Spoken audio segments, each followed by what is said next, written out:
WarioWare Get It Together, which released about a month ago on September 10th, 2021, is a minigame-based party game for the Nintendo Switch and the 10th entry in the WarioWare series. It was co-developed by Nintendo and Intelligent Systems, and if you're familiar with the WarioWare formula, you'll no doubt have a good idea of what's going on here. However, WarioWare Get It Together does mix things up by adding character-based gameplay, which could be considered the main hook for this entry in the series.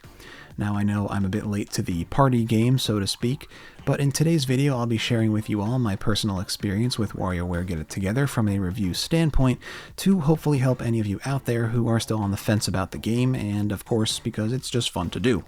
Hopefully you guys enjoy the ride, and without further ado, let's get into the review of WarioWare Get It Together for the Nintendo Switch family of systems.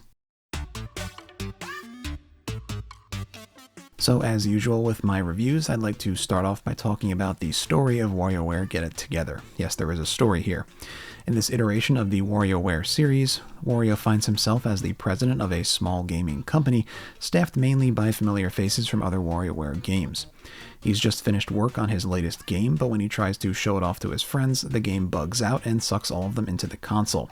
This is where the gameplay picks up. Wario must fight his way through a series of levels, each containing 14 minigames and one boss, themed around the personal tastes of the specific character from the WarioWare crew that made that specific level. For example, Orbulon the Alien likes Earth culture, so his level features games that are based on culture.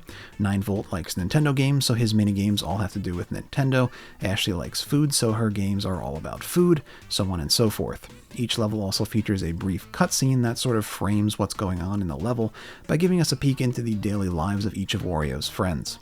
It's a structure seen in many other WarioWare games, but it still does manage to bring a good deal of charm to the experience. But anyway, by completing these levels, the player gains access to the characters that design them, which all feature different gameplay styles. The goal is to rescue all of Wario's friends, destroy all the bugs messing up the game, and make your escape from the console. It's an extremely straightforward story that, as you might expect, does seem to take a backseat to the gameplay. I did enjoy the story personally. It brought up some nostalgia I have for the early WarioWare games, and as is usual for these games, WarioWare Get It Together's story was quite zany and of course a ton of fun. However, the biggest issue I have with the story is the length. If you've heard anything about this game in the past, you probably already know that the story mode in WarioWare Get It Together is insanely short. I played through it in what seemed like less than 2 hours, which, even though I knew about it going in, was still very disappointing to say the least. For a game that has an MSRP of $50 and no online multiplayer, the story mode is very important. In fact, in my opinion, it's the most important aspect here. And to have only a 2-hour story means you're really going to be reaching to get your money's worth out of this game. As far as I'm concerned, we should have gotten at the very least double what we got in terms of length or a significant price cut. $10 off is not enough to justify the disparity in volume between WarioWare Get It Together and most full-priced games. But now let's put the story mode behind us and talk about gameplay. So, like I said before, WarioWare Get It Together's gameplay is built around the idea of different characters having different abilities. The way you approach a certain minigame with one character might be completely different to how you might approach it with another. For example, in the game where you have to get yourself out of a plastic bag, if you're playing Wario, you might try to bust your way through using his dash attack, but if you're 5volt, you could just teleport right outside. That's just one example, but the concept can be applied to pretty much every minigame in WarioWare Get It Together. Personally, I really like this character-based style because it adds a good deal of variety to the overall gameplay experience. This is a very important point because, in my opinion, party games like WarioWare live or die based on the amount of variety they can bring to the table. No one wants to just play the same game or what seems to be the same game over and over again when trying to have fun with a party game. If a game is boring and repetitive, I don't think it should be considered a party game, and thanks to the many different characters in WarioWare Get It Together, that is not a problem the game faces. However, that doesn't mean I have nothing but praise for the way this character system was implemented. In fact, that's pretty far from the truth. Based on my experience, there are certain characters that are just flat-out better versions of other characters, and certain archetypes of character that could be considered all around better than others. For example, take 9volt and Mike. 9volt is a character that rides a skateboard and shoots a yo-yo straight up to attack or grab onto something. His skateboard only stops when you attack and you have no control over its direction. He's the type of character that I like to refer to as a bad character. Now, Mike, on the other hand, can fly, you have free control over him, and he shoots a projectile upward just like 9-Volt. So, at least in my opinion, he's just a better version of 9-Volt in every way. But then you have Ashley, who can fly around freely like Mike, but her projectile can be fired in any direction, so once again, she's just a better version of him. There's also other stats like speed to consider here, but based on my time playing the game, they're negligible more often than not. I'd like to say that this issue of having certain characters that are better versions of others is a contained problem, but that's not the case. Most, if not all, characters have at least one other character that is either a better or worse version of themselves, and that is, in my opinion, a pretty big hit to the gameplay. For someone like me who always tries to optimize my strategy even in a party game like this, around half the roster just instantly became unusable. Now, of course, you do usually have to pick a team of a few characters, and that alleviates the problem somewhat, but since you only have to pick at most 5 characters, I pretty much always went with the 5 characters I thought were the all-around best. I think if Nintendo and Intelligent Systems put a little more work into significantly differentiating each character from the others, we would have seen a much greater level of variety and fun, but sadly as the game is now, there is quite a large amount of overlap. But thankfully, the characters aren't the only layer of variety here. We also have the many different mini-games, or micro-games as Nintendo has deemed to call them, and this is where the real variety lies in any WarioWare game. If you've ever played a game from this series before, you know that one game you'll be angling a dog's tongue just right to get him some water from a faucet, and the next you'll be squeezing some edamame out of a tube of toothpaste, and Get It Together is no different. The sheer amount and variety of interesting and fun micro-games available here is what saved the game for me, and I can honestly say I don't think there's a single bad game in the bunch. Every game was just as wild as the last, and I thoroughly enjoyed each one I played. And even though the characters do see a good deal of overlap, the combination of what different characters there are and the many micro games does make for a game that I would consider quite varied. If there's anything that will keep you coming back after you clear the main story, it's the great fun that you can have just by playing a bunch of micro games. However, the same cannot be said for the other modes on offer here. Variety Pack is just a couple of one-off games that could be somewhat fun with friends, but I'm sure that wouldn't last long. Wario Cup mode is probably the best of the secondary modes, and features a weekly challenge where you compete to see how fast you can complete a sequence of mini-games. It's kind of interesting, but the fact that there's only one challenge per week is pretty lame. Playapedia is where you can play specific micro-games, which is okay I guess, but you'll probably rarely use it. And Crew is where you can customize characters and level them up with presents, or prezzies, as they're called in-game. I do really like the ability to customize characters, but the levels are used only for Wario Cup mode, which is once again pretty lame.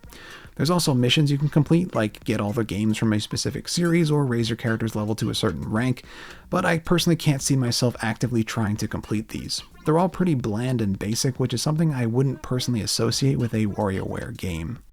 And now we come to what is the biggest problem with this game, its Achilles heel if you will. That is the lack of an online multiplayer mode. In my opinion, if a party game wants to stay relevant in this current generation of gaming, it has to include online matchmaking. These days, most people don't buy party games to just play them once or twice and then put them on the shelf. They buy them as something that can be played over and over again and never get boring. Something you can always load up and have a good time with. At least that's the perception that I have of the current trend in party and casual games. And one of the things that can give a game endless levels of longevity is online play, specifically random matchmaking. If I could load up WarioWare and play online in random minigames with or against other people, I would no doubt play every day, especially if there was some kind of challenge mechanic like in Tetris 99.